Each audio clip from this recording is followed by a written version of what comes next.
Crime petrol Dastak में आप सभी दर्शकों का स्वागत है। आज का ये केस मेरे साथ पेश करेंगी मशहूर फिल्म अभिनेत्री जूही चावला। हाय जूही। हाय अनूप, नमस्ते।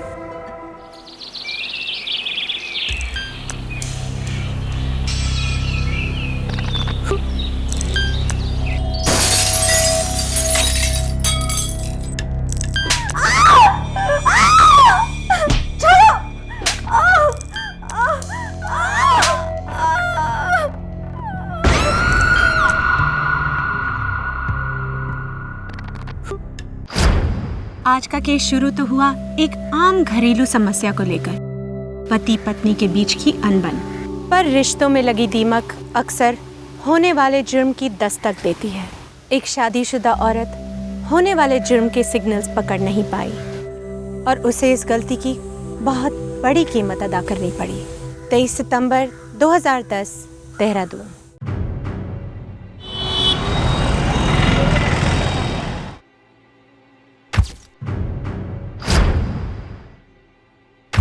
अरुंधति, जो तकलीफ़ें तुम्हारे पति ने तुम्हें दी हैं तुमने गिनवाई हैं।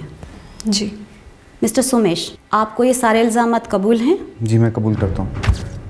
तो ठीक है, डाइवोर्स आराम से हो जाएगा और अब तुम्हें भुगतना भी नहीं पड़ेगा। आज तक अपने बच्चों के लिए सब कुछ सहती आई, सोचा बच्चों को पिता की ज़रूरत है। मैं अपने बच्चों से बहुत प्यार करता हूँ। तुम सिर्फ अपनी कलकत्ता वाली बीवी के बच्चों से प्यार करते हो। मैं अपने सभी बच्चों से प्यार करता हूँ। जो लोग अपने बच्चों से प्यार करते हैं वो दूसरी शादी कर कर उनसे बच्चे नहीं पैदा करते। जिसकी बीवी बीवी ना रहे ना, उसे दूसरी शादी करनी पड़ती है। मिस्टर सोमेश, अपनी ये घटिया बातें कहीं और जाके करिए, ये हमारा ऑफिस है। मुझे मेंटेनेंस के पैसे पहले देखने हैं, उससे पहले मैं डिवोर्स नहीं दूंगी। मैंने कहा ना दूंगा। आपकी ज़बान की क्या कीमत, मुझे 6 महीने के पैसे एडवांस चाहिए। मिस्टर सोमेश, आपको बच्चों और अरुंधति की देखरेख के लिए हर महीने 20,000 रुपये देने होंगे। यहाँ साइन कीजिए।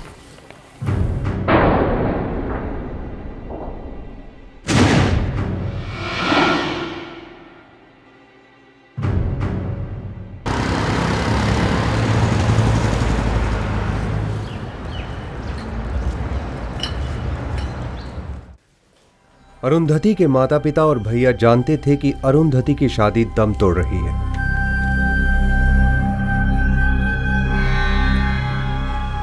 दीदी का ईमेल आया है। क्या लिखा है? उन्होंने अलग होने का फैसला ले लिया है। सोमेश मेंटेनेंस देगा।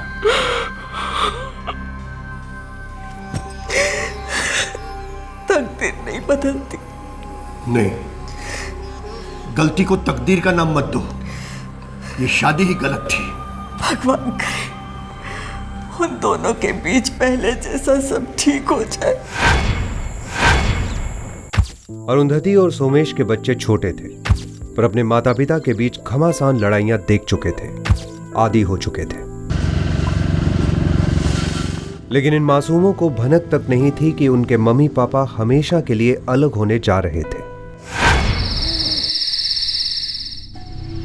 अरे रोमा, डिवोर्स तो सिर्फ एक फॉर्मेलिटी है ना। मैं कह रहा हूँ ना, मैं पूरी तरीके से तुम्हारा ही हूँ। अब बस कुछ ही दिनों की तो बात रह गई है।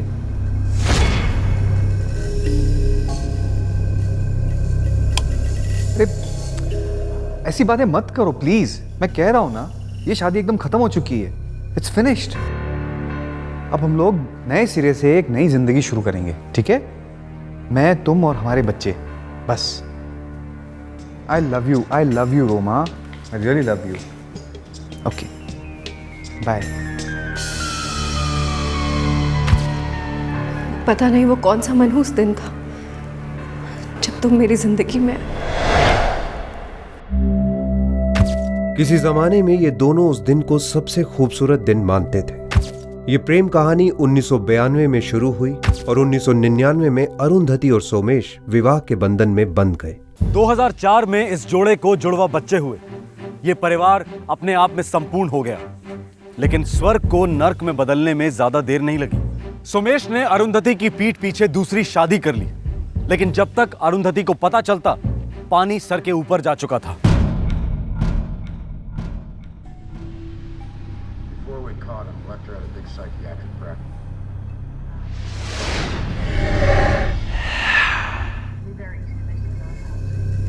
5,000 रुपये चाहिए।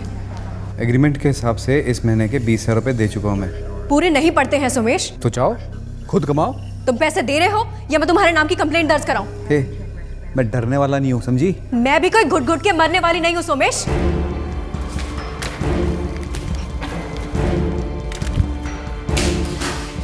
अपनी लिमिट में रह, समझी? वरना मैं लिमिट के बाहर चला जाऊंगा। अरे जाओ, तुम जैसे डरपोक इंसान की लिमिट हो भी क्या सकती है? एक थप्पड़ मारोगे या कुछ फेंक के मारोगे? अरे पता नहीं उस औरत ने तुम जैसे नामर्द में देख क्या लिया। छी! अब बहुत हो गया, बहुत हो गया, बता रहा हूं। बहुत नहीं हुआ, ये तो अभी सिर्फ शुरुआत है। तुम एक शादीशुदा आदमी होते हुए किसी चीप लड़की के साथ जाकर 7 फेरे कैसे ले सकते हो? अब तुम देखो, कानून तुम्हें जेल के कितने फेरे दिलवाता है। पूरे 7 साल के लिए अंदर जाओगे तुम, समझे? 7 साल के लिए फिरेगी मुझे अंदर? अच्छा, मैं बताता हूँ कितने टाइम के लिए अंदर जाता है तू।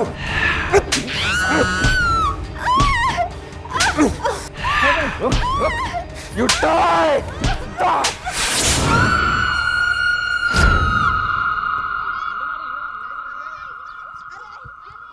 उस खामोश दोपहर को वो चीख किसी ने नहीं सुनी, न पड़ोसियों ने, न बाहर गुजरने वालों ने, और न बेडरूम में सोए दोनों बच्चों ने।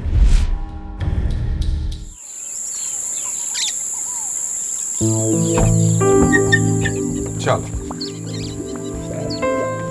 पापा, मम्मी ऐसे कैसे दिल्ली चली गई? हमको क्यों नहीं लेके गई? बेटा तुम लोग सो रहे थे ना, उनको जल्दी थी इसलिए चले गए। मैं मम्मी से कभी बात नहीं करूंगी। ऐसा नहीं कहते शोना, मम्मी को अपनी मम्मी से मिलने जाना था ना। तुम लोग भी बड़े हो रहे हो, तुम लोग को काफी सीखना सिखाना बाकी है अभी।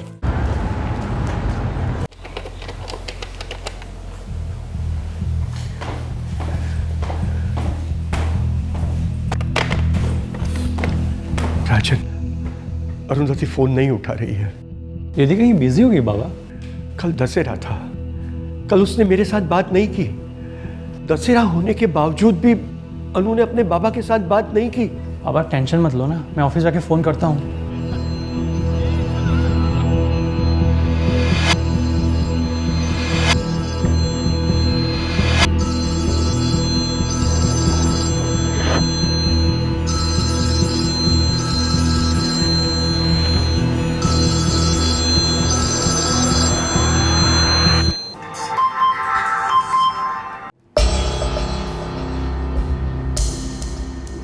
मैं ठीक हूँ, बस कुछ चीज़ें सुलझानी थी।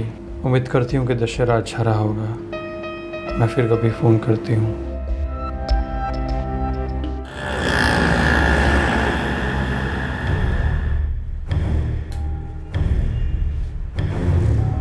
एक्सक्यूज मी सर, मैं आई हेल्प यू?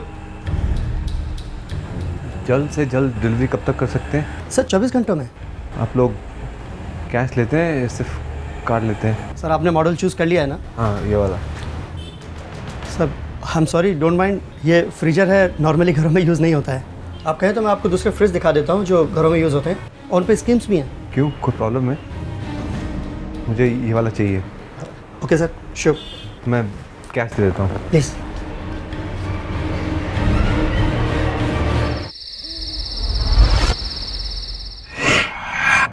पापा, मुझे रात को ब्रश करना अच्छा नहीं लगता। बेटा ज़िंदगी में बहुत सारी चीज़ें ऐसी होती हैं जो ना चाहते हुए भी करनी पड़ती हैं। आज के बाद रोज़ रात को ब्रश करना है, ठीक है? अब रोज रात को ब्रश करना पड़ेगा? बड़े होकर भी? हाँ, और जब तुम बड़े हो जाओगे ना, तब तुम्हें समझ में आएगा कि पापा ने जो भी कुछ कहा बिल्कुल सही कहा, और पापा ने जो भी कुछ किया ना वो भी बिल्कुल सही किया। अभी चलो ब्रश करो।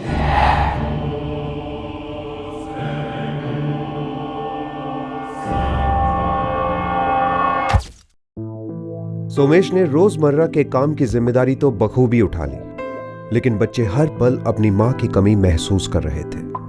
मुझे मम्मी चाहिए, मुझे दिल्ली जाना है। नहीं जा सकते। क्यों? छुट्टियों में जाएंगे, ठीक है? मम्मी वापस नहीं आएंगी? मम्मी हम तीनों के बगैर कैसे रह सकती है? हाँ, फिर छोड़कर क्यों गई? बेटा पापा और मम्मी के बीच में कुछ बातों को लेकर के मिसअंडरस्टैंडिंग हो गई है, इसलिए मम्मी दिल्ली गई है। वहाँ पे आराम से बैठ के सोचेंगी। तब तक पापा है ना तुम्हारा ख्याल रखने के लिए।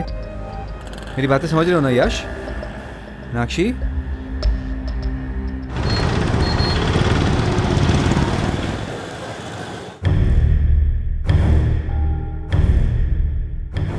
ये देखिए साहब, इससे पत्थर भी चूरा हो जाएगा साहब। मैं आपको दिखाता हूँ सर इसको।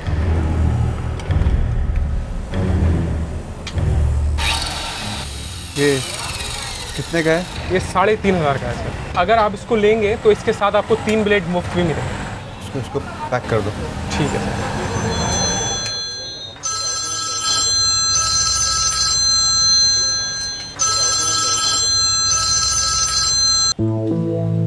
बोल राजन। हाँ बस ऐसे ही, वो दीदी फ़ोन नहीं उठा रही थी और 2 दिन से बात भी नहीं हो पा रही है। अरे वो तो मुझसे भी बात नहीं कर रही है, बैठी रहती है पुतले की तरह चुपचाप।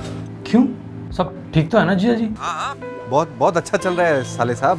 वो तुम्हारी दीदी को मेडिटेशन का भूत सवार है। मौन व्रत रखा है उसने, बच्चों से भी बात नहीं कर रही है। अजीब बात है। कब तक चलेगा ये? पता नहीं, कह रही थी कि 3-4 दिन का कोर्स है। अब जब बोलेगी तभी पता चलेगा ना कि कब खत्म होगा। आप दोनों के बीच में जो कुछ भी हो रहा है ना, मम्मी पापा बड़े परेशान हैं यहाँ पर।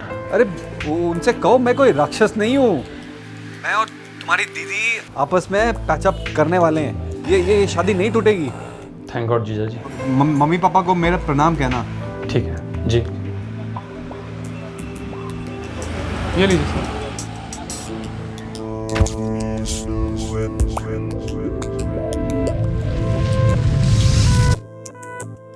चलो नाश्ता रेडी है, आ जाओ। यू फ्रिज इतनी बड़ी वाली, ऐसा फ्रिज तो आइसक्रीम की दुकान में होता है ना? हाँ, हम लोग भी आइसक्रीम की दुकान खोलेंगे। तुम लोग उसमें काम करोगे ना, तुम लोग को तनख्वाह आइसक्रीम में मिलेगी। आप मजाक कर रहे हैं ना पापा? नहीं। हम इतनी सारी आइसक्रीम खाएंगे तो मम्मी हमें बहुत डांटेगी। तुम्हें जो आइसक्रीम खानी है, जितनी आइसक्रीम खानी है तुम खाना, मम्मी चूं तक नहीं करेगी। पक्का? पक्का। सच? सच।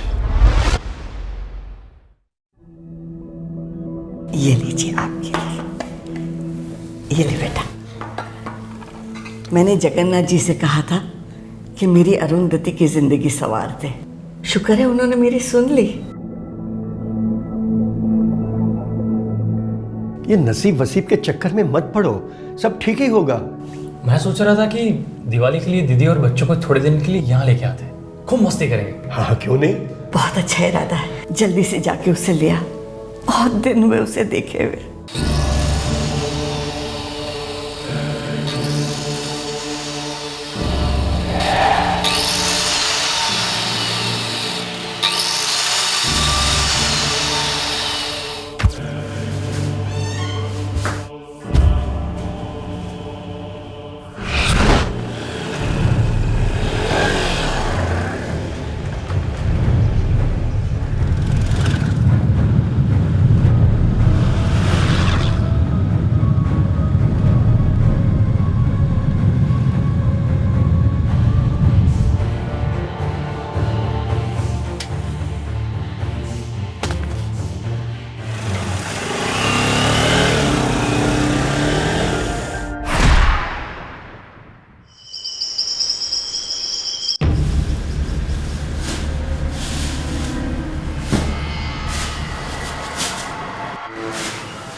हेलो सुमेश जी।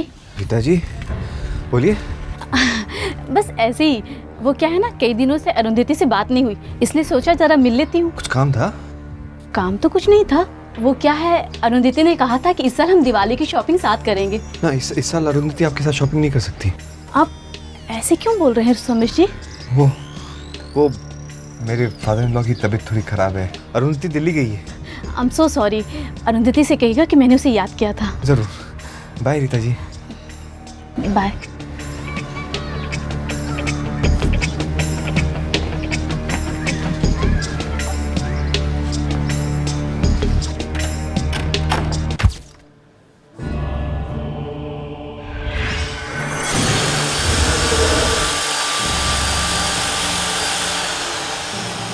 जाहिर है कि सोमेश झूठ बोल रहा था।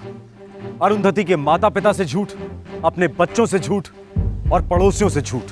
सभी लोग जानते थे कि सोमेश और अरुंधति के बीच सब ठीक नहीं है। सोमेश किसी से ठीक से नहीं मिल रहा था और अरुंधति, वो तो मानो गायब ही हो गई थी। अरुंधति कहां थी? क्या हुआ था अरुंधति के साथ? ये सारे सवाल बहुत जल्दी उठने लगे। जीजा जी जरा दीदी का फोन दीजिए। अरे राजन, मैं पहले बोल चुका हूं ना तुझसे। हाँ, वो मेडिटेशन, लेकिन उसको तो कितने दिन हो गए। अरे तो अरुंधति को तेरे से बात नहीं करनी है तो मैं क्या कर सकता हूँ इसमें? अरे वो SMS कर सकती है, ईमेल कर सकती है, तो फोन पे क्यों नहीं आ सकती वो? किसी से बात नहीं कर रही है ना, मुझसे नहीं बात कर रही है, तुझसे नहीं बात कर रही है, तेरे मम्मी पापा से नहीं बात कर रही है। तू जानता है ना तेरी बहन कितनी जिद्दी है। जीजा जी, मैं उससे कई ज्यादा जिद्दी हूँ। उसे फोन दीजिए, अभी दीजिए। मैं घर पहुंच के देता हूँ। कितनी देर में घर पहुंच रहा है? बस थोड़ी देर में। कितनी देर में जीजा जी? 1 घंटे में बस। खुश? या तेरी दीदी खामोश हो गई तो तू मुझे क्यों विलन बना रहा है?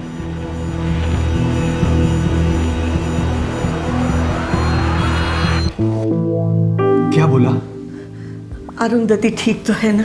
दीदी बात नहीं कर रही है। क्यों? अरे हमसे बात नहीं करना चाहती। अरे ये नामुमकिन है। यही तो मैं सोच रहा हूँ। मुझे कुछ ठीक नहीं लग रहा है।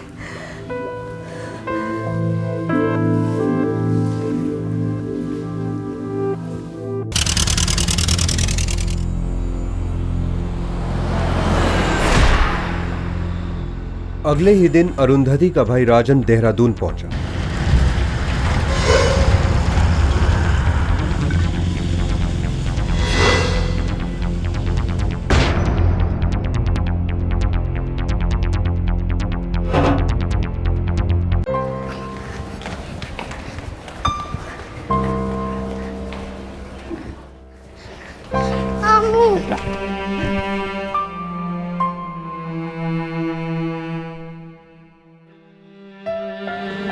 मामू।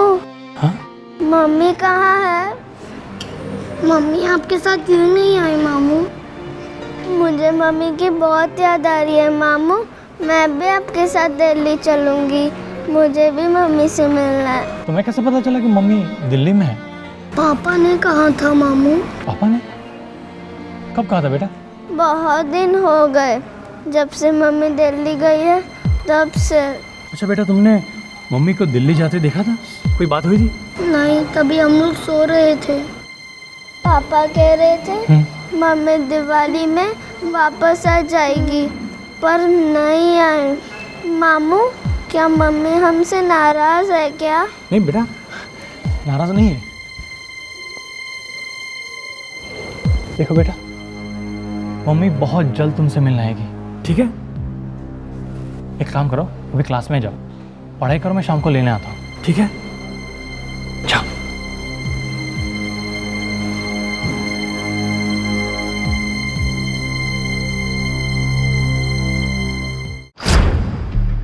राजन ने पुलिस को इत्तला करने में 1 सेकंड की भी देरी नहीं की और पुलिस ने सोमेश के घर पहुंचने में भी कोई देरी नहीं की।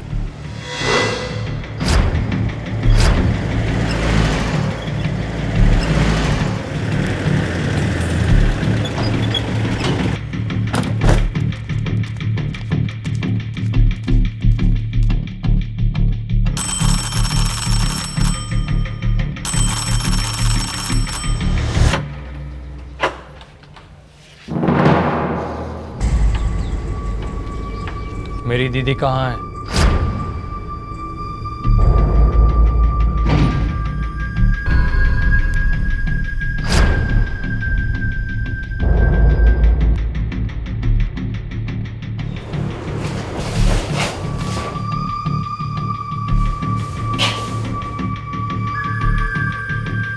मिस्टर सोमेश, कुछ बोलेंगे भी? मिसेस अरुंधति कहाँ है?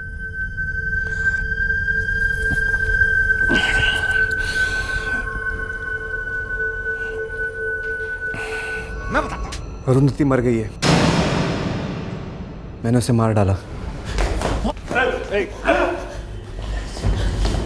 क्या हुआ, क्यों हुआ? सब साफ साफ बताइए मिस्टर सोमेश। जो हुआ वो एक ना एक दिन तो होना ही था।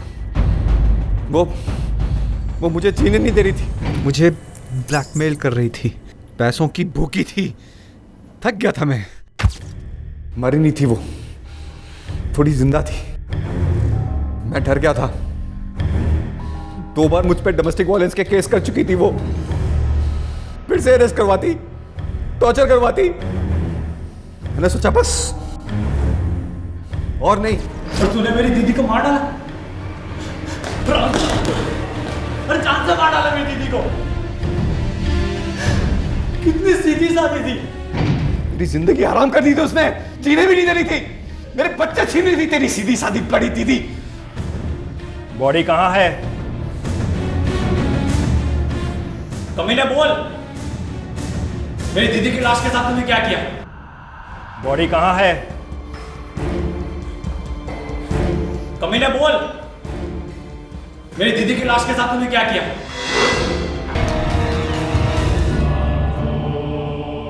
दो दिनों तक सोमेश ने अरुंधति की लाश को घर पर ही रखा। उसने मासूम बच्चों से झूठ बोला कि उनकी मां दिल्ली गई है। अभी चलो ब्रश करो। जबकि वो उन्हीं के घर के बाथरूम में पड़ी थी। सोमेश ने अपनी पत्नी की लाश के कई टुकड़े किए।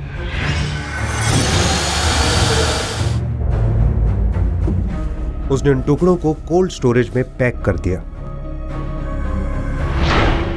और फिर जब जब मौका मिला सोमेश ने अपनी पत्नी की लाश के टुकड़ों को पॉलीथिन के बैग्स में डालकर शहर की अलग अलग जगहों में फेंक दिया। रोज थोड़े थोड़े टुकड़े घर से बाहर जाते और ठिकाने लगाए जाते।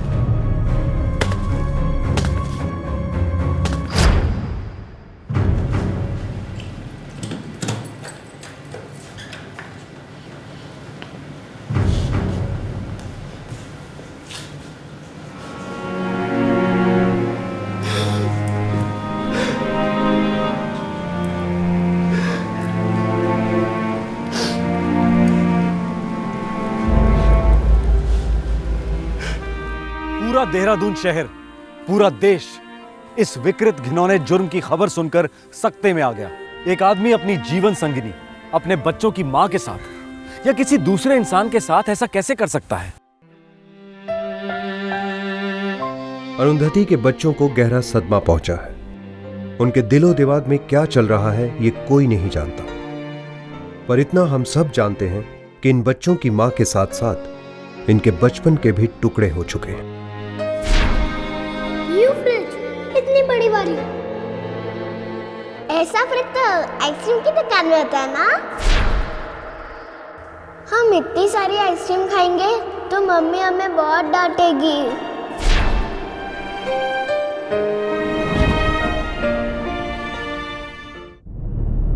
24 मार्च 2011 को सोमेश के खिलाफ चार्जशीट फाइल हुई। फिलहाल वो जुडिशियल कस्टडी में है।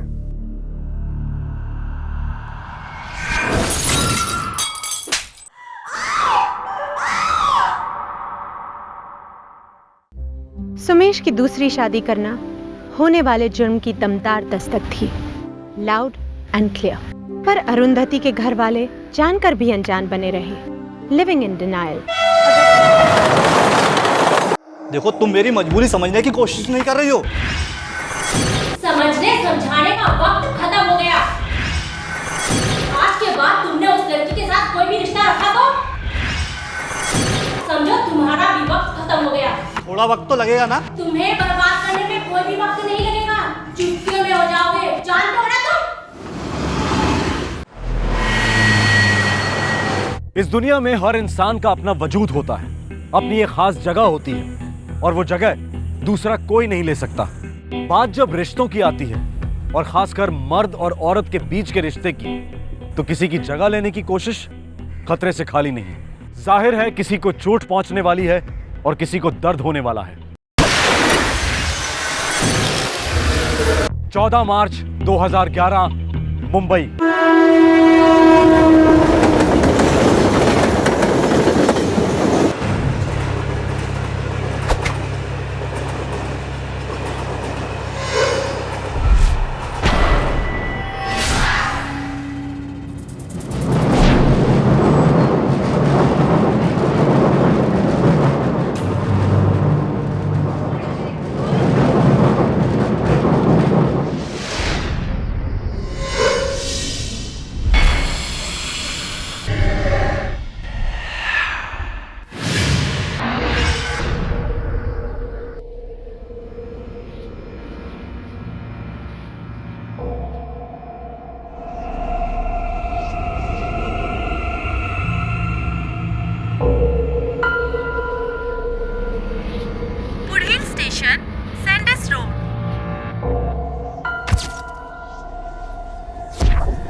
इस औरत की लाश सुबह तक सैंडर्स रोड स्टेशन के प्लेटफॉर्म पर पड़ी रही।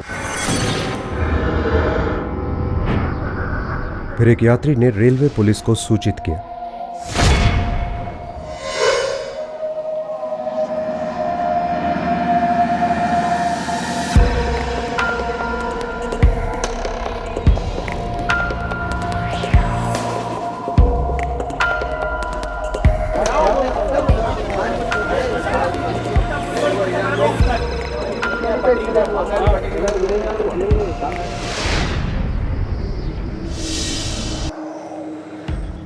सर, मोती बौखला गया है, किसी एक दिशा में नहीं जा रहा है। रेलवे प्लेटफॉर्म है, पब्लिक प्लेस, काफी मूवमेंट हुई होगी यहाँ पर। सर बॉडी के ऊपर कोई भी आइडेंटिफिकेशन मार्क्स नहीं है, कोई भी पर्सनल आइटम्स नहीं है। मौत कैसे हुई होगी? शायद गला दबाकर।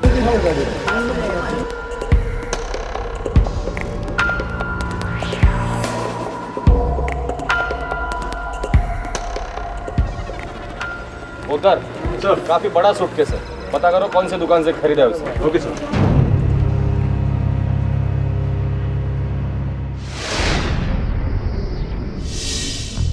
एक सनसनीखेज मर्डर। इस केस का नाम सूटकेस मर्डर पड़ गया था। लाश पर कोई भी ऐसी निशानी नहीं थी जो उसकी पहचान करा पाती। पुलिस को किसी भी दिशा में जाने का रास्ता नहीं मिल पा रहा था। Totally open case. कंफर्म है, गले को हाथों से दबाया गया है। और कोई चोटें? रीढ़ की हड्डी पर 2 फ्रैक्चर हैं। मतलब मर्डर के पहले इस तरह पीटा गया था कि इसके पीठ की हड्डी टूट गई। शायद ऐसा नहीं है, मुझे लगता है कि लाश को सूटकेस में फिट करने के लिए हड्डी तोड़ी गई, और वो भी मर्डर के बाद।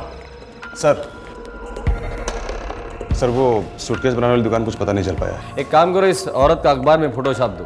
कोई ना कोई तो इन्फॉर्मेशन इस औरत के बारे में हमें मिल ही जाएगी। सर एक इन्फॉर्मेशन और देनी थी। जी कहिए। ये औरत प्रेग्नेंट थी, 4था महीना था।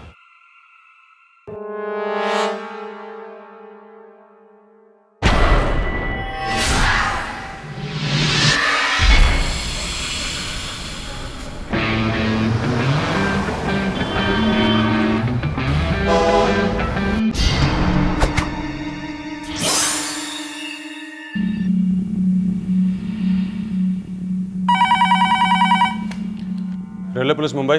सर मैं विजय साहनी बोल रहा हूँ दिल्ली से। हाँ बोलिए। सर आपने जो अखबार में फोटो दी है वो मेरी बहन है सर।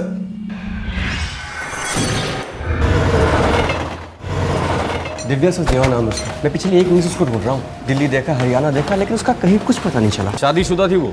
कहने को शादीशुदा थी, पर एक्चुअली फंसी हुई थी। गायब क्यों हुई थी और कब हुई थी? उसने अपना घर छोड़ दिया था। आपको कैसे पता? उसके पति ने मुझे बताया था। उसके पति पर आप यकीन करते हैं?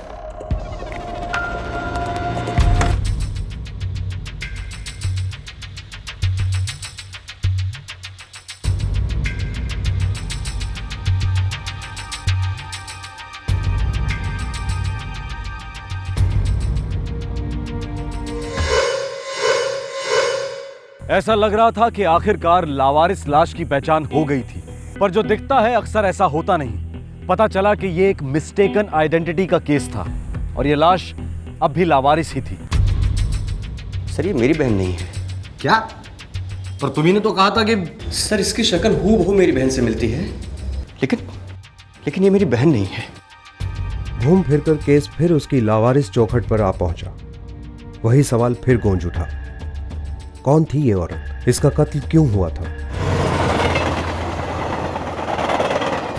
रेलवे पुलिस अब यह पता लगाने में जुट गई कि यह लावारिस लाश मुंबई के सैंडर्स रोड स्टेशन पर पहुंची कैसे। पुलिस के खबरी सुरागों को सूंघने के लिए तैनात किए गए। इस जुर्म की बदबू को पहचानना आसान नहीं था। आखिरकार उस आदमी का पता चल गया जो वो सूटकेस सैंडर्स स्टेशन पर छोड़ गया था। साहब माफ कर दीजिए साहब।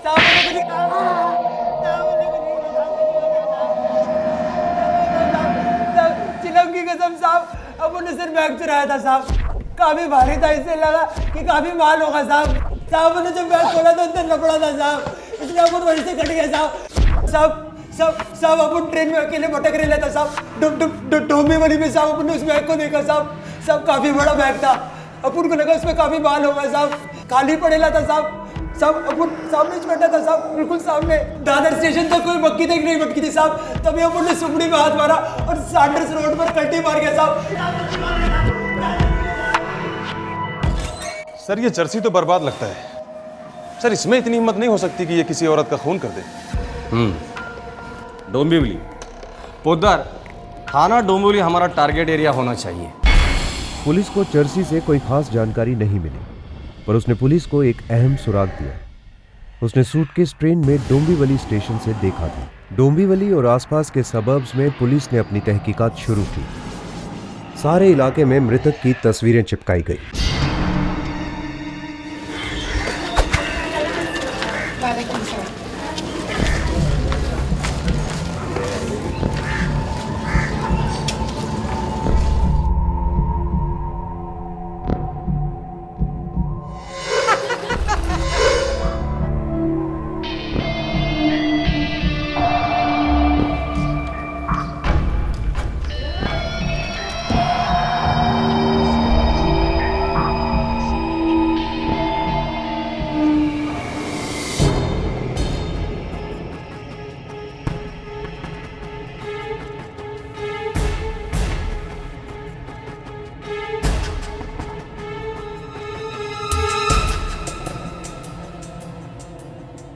Hello, police station?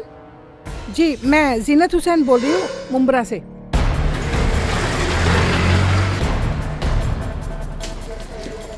जीनत हुसैन? जी, मैंने ही आपको बुलाया था। वो उस तस्वीर वाली औरत के बारे में बात करनी थी आपसे। जी बताइए, क्या जानती है इस औरत के बारे में? जी, ज्यादा तो कुछ नहीं याद है मुझे इसके बारे में। वो क्यों बुलाया हमें? देखिए, पहले एक आदमी ने गलत चेहरा पहचान कर हमारा काफी वक्त बर्बाद किया है। मैं इसके कपड़ों को बहुत अच्छी तरह से पहचानती हूँ और अपनी कारीगरी को तो और भी अच्छी तरह से पहचानती हूँ। इसने जो ड्रेस पहन रखा है वो 1 हफ्ता पहले मैंने ही सिला है। ये देखिए, उसका बचा हुआ कपड़ा भी है मेरे पास। आपा, जरी का काम बॉर्डर पर और गले पर कैसा रहेगा? बहुत बुरा लगेगा। अरे कहाँ बाबा आदम के जमाने की बात करती है। मैं तेरे लिए एक नए डिजाइन की ड्रेस बनाऊंगी। अरे तेरे तो होश ही उड़ जाएंगे। ठीक है आपा, अब आपसे क्या बहस करना। आप यहाँ की सबसे अच्छी कारीगर मानी जाती हैं और सबसे बुजुर्ग भी। अरे बाबा आदम के जमाने से कर रही हूँ ये बिजनेस। नाम क्या था इस औरत का? नाम और पहचान की बात तो नहीं हुई थी, लेकिन ये पक्का है कि वो इस मोहल्ले में नई आई थी। इससे पहले तो उसे कभी देखा ही नहीं था। आप पक्का कैसे कह सकती हैं कि वो औरत यही है? ये कुर्ती मैंने सिली है, 16 आने मैंने सिली है और ये इस औरत पर फिट बैठती है, इसीलिए ये औरत भी वही है। हर औरत की फिटिंग अलग होती है। सर ये औरत यहाँ की नहीं हो सकती। क्यों? सर अगर यहाँ की होती तो कोई ना कोई तो पहचान लेता। और सर ये जीनत आपा बहुत बूढ़ी हो चुकी है। सर मुझे लगता है सठिया गई से कुछ पता नहीं है। सर सिर्फ गोली दे रही है। हो सकता है, लेकिन आगे जाने के लिए हमारे पास कोई रास्ता भी तो नहीं है। एक काम करो, मुंब्रा में हमारे जितने भी खबरी है सबको एक्टिवेट कर दो। उधर अगर ये औरत यही की थी तो ये केस भी यही खत्म होगा। Right sir.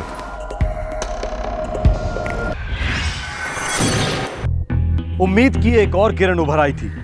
वो औरत शायद पहचानी जाने वाली थी, पर नहीं। पुलिस की सारी कोशिशें ढेर हो रही थी, पर बाबा आदम के जमाने की जीनत आपा की बात 16 आने सही थी। साहब, इस लेडीज का नाम रुखसार उल हक है। आखिरकार पुलिस को मृतक का नाम पता चल गया, रुखसार उल हक। तुझे कैसे मालूम? अब साहब आपने बताया ना कि 24-25 साल की थी, पेट से थी वो। कोई आता पता है ना साहब? 138/12 सैफुद्दीन नगर में, इधर साहब मुंब्रा में रहती है। कोई घर वाले, पति? 2 महीने से वो अपनी पति के साथ रह रही थी। तो उसका पति कहाँ है? अब साहब घर पे ताला बंद है। अभी वो लोग इस इलाके में नए आए थे। अच्छा, तो तुझे कैसे पता चला रे? हाँ साहब, पड़ोसियों ने बताया कि उसका पति केम हॉस्पिटल में कुछ डॉक्टर है। नाम है सादिक उल हक। सादिक उल हक। आप बेशक हमारा रजिस्टर चेक कर सकते हैं।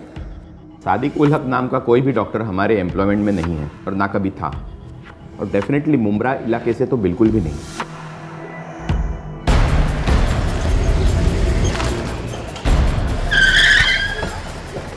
पुलिस तुरंत सादिक उल हक के घर पहुंची। यहाँ अखबार कौन पढ़ता है साहब? ये जो जनानी थी ना रुखसार, वो कभी किसी से बातचीत नहीं करती थी। जब देखो वो घर पर ही बैठी रहती थी। अरे सर, उसका शौहर भी किसी से मिलता जुलता नहीं था सर, लाट साहब की तरह रहता था। सुना है बड़ी डिग्रियां विग्रियां थी उसके पास, नाक तो उसकी आसमान की तरफ ही रहती थी। किसी ने तो बात की होगी कभी, कोई रिश्तेदार या कोई तो घर पर आता जाता होगा। जी नहीं साहब।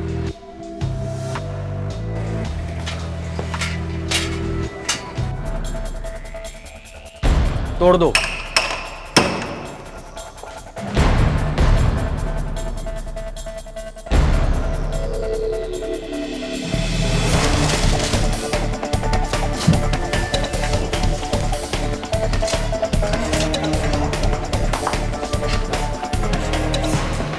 सर इस रेलवे टिकट के अलावा और कुछ नहीं मिला। 16 फरवरी मोतिहारी से मुंबई। हो सकता है ये जोड़ा बिहार से हो, मोतिहारी इलाके का। नंबर उधर पता करो, ये नंबर किसका है।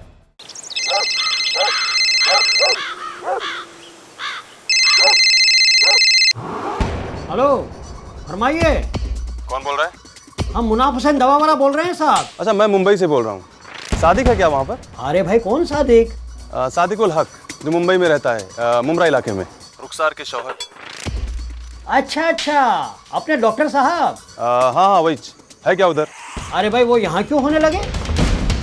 तो कहाँ मिलेगा? उनके बारे में तो तौसीफ या सभी भी कुछ बता सकते हैं। और ये दोनों कहाँ मिलेंगे? अरे साहब ये हकीम खाना है, कोई डाक खाना नहीं। जितना मालूम था उतना बता दिया। अब कुछ दवा दारू चाहिए तो बताइए, वरना फिर अल्लाह हाफिज। कुछ पता चला? सर 2 नाम बताए हैं, तौसीफ और शबीब। दोनों को अंदर ले लो। हाँ बोलो अशरफ। साहब, शबीब और तौसीफ ये दोनों डॉक्टर सादिक के चचेरे भाई हैं साहब। फिलहाल ये दोनों हैं कहाँ? जीवनानी मेडिकल कॉलेज के हॉस्टल में साहब।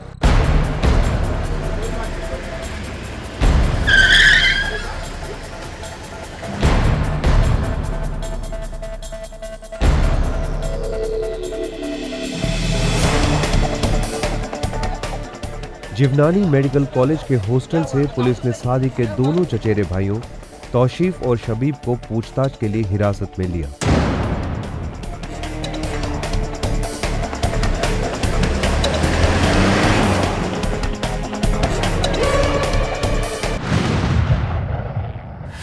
सुराग मिलते जा रहे थे, पर मंजिल अभी बहुत दूर थी। इस बात का कोई अंदेशा नहीं था कि रुखसार का कत्ल क्यों हुआ था और उसकी लाश को एक सूटकेस में डालकर कहां ले जाया जा रहा था। इस केस ने मुंबई रेलवे पुलिस की नींद उड़ा दी थी।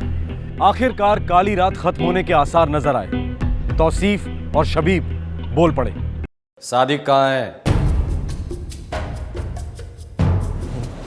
हीना के साथ है सर। गर्लफ्रेंड?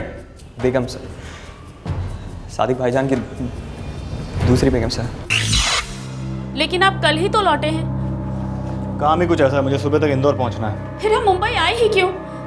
आधे से ज्यादा वक्त तो आप इंदौर और न जाने कहां कहां रहते हैं। आप करते क्या है दरअसल वहां? क्या मतलब है क्या करते हैं? डॉक्टर हूँ, लोगों का इलाज करता हूँ, और क्या करता हूँ? आप डॉक्टर कम और बिजनेस करने वाले ज्यादा मालूम पड़ते हैं। हर डॉक्टर एक बिजनेसमैन भी होता है।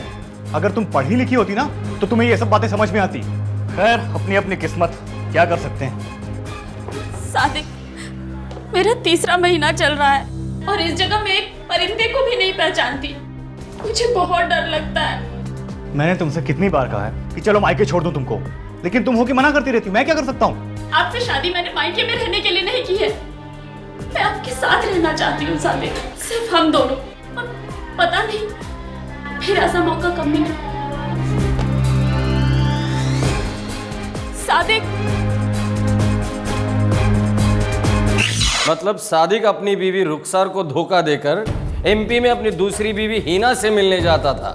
दरअसल सादिक भाईजान अपनी शादी से पक चुके थे और रुखसार से तंग आ चुके थे। और एक दिन रुखसार को पता चली गया है? बस बस बस। उस दिन सादिक खंडवा में अपनी दूसरी बेगम हिना के साथ था। आरुख सर बोलो। आप मुझे यहाँ लेने आ जाइए जल्दी। क्या मजाक कर रही हो? इस वक्त मैं कैसे आ सकता हूँ? मैं खंडवा में हूँ। मैं भी खंडवा रेलवे स्टेशन पर ही हूँ, जल्दी आइए। तुम खंडवा स्टेशन पे क्या कर रही हो? सर सादिक भाईजान की प्लानिंग हमेशा टिप टॉप रहती थी सर। दूसरी शादी भी उन्होंने फर्स्ट क्लास छुपा के रखी थी, लेकिन भाभी जान ने पता लगा ही लिया सर उसके बारे में।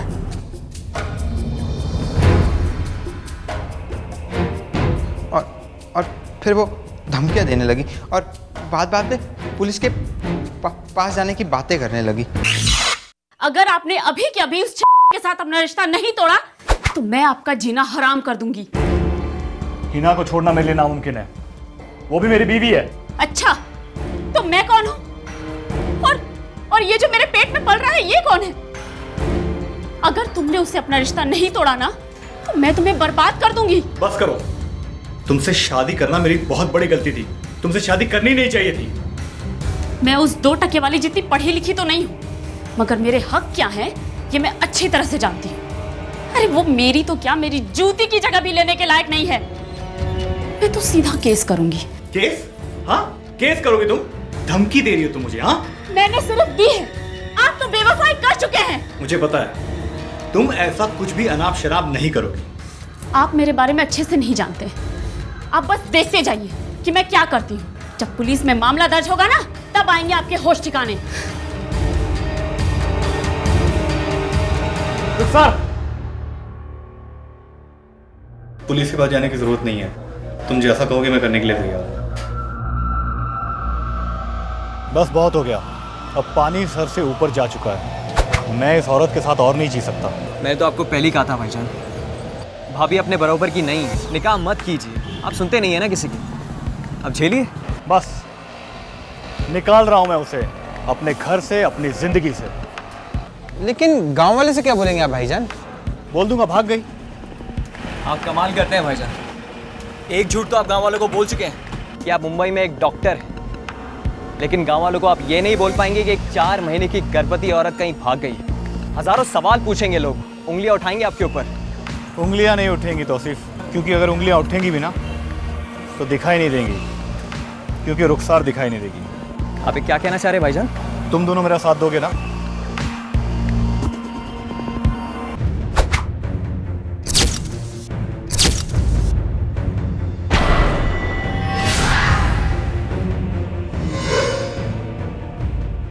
मार्च 2011 को सादिक ने यह निश्चित किया कि रुखसार अपने घर से बाहर ना जाने पाए ताकि पड़ोसियों को उसकी मौजूदगी के बारे में पता ना चले।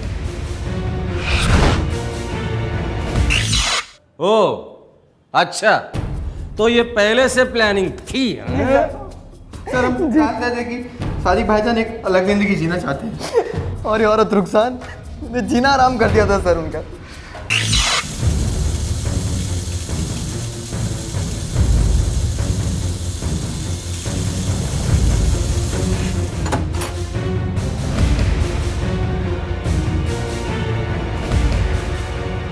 खत्म, रात हो जाए बस।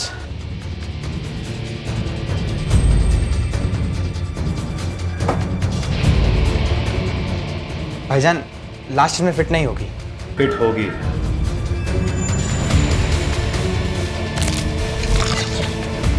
यात्रीगण कृपया ध्यान दें, ये अंबरनाथ से छत्रपति शिवाजी टर्मिनस जाने वाली आखिरी लोकल है। ये गाड़ी सभी स्टेशनों पर रुकेगी। सर हमारा प्लान था कि हम सूटकेस को आखिरी लोकल में छोड़ देंगे सर।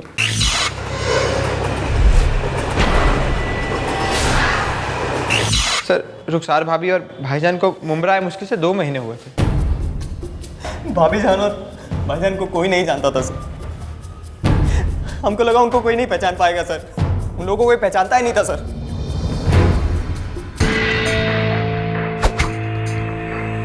सादिक को खंडवा में धर लिया गया। सादिक को रुखसार का कत्ल करने का रत्ती भर का अफसोस नहीं है।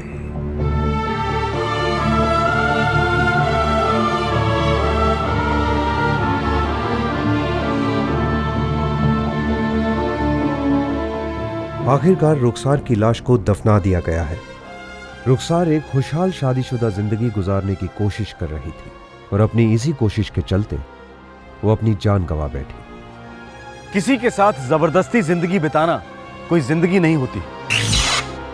रुखसार जान चुकी थी कि सादिक उसका नहीं है और शायद उसका कभी था ही नहीं। जरूरी था कि वो अपने साथ हुए धोखे को समाज के सामने रखे और अपने हक के लिए लड़े, प्यार के लिए नहीं। दर्द जरूर होता, लेकिन जख्म भर जाते, पर जिंदगी तो नहीं गंवानी पड़ती। हर जुर्म दस्तक देता है, ध्यान से सुनिएगा, जानें बच सकती हैं। फिर मिलेंगे, जय हिंद। इस तरह के और भी एपिसोड देखने के लिए हमारे चैनल को सब्सक्राइब करें और बेल आइकन दबाना ना भूलें।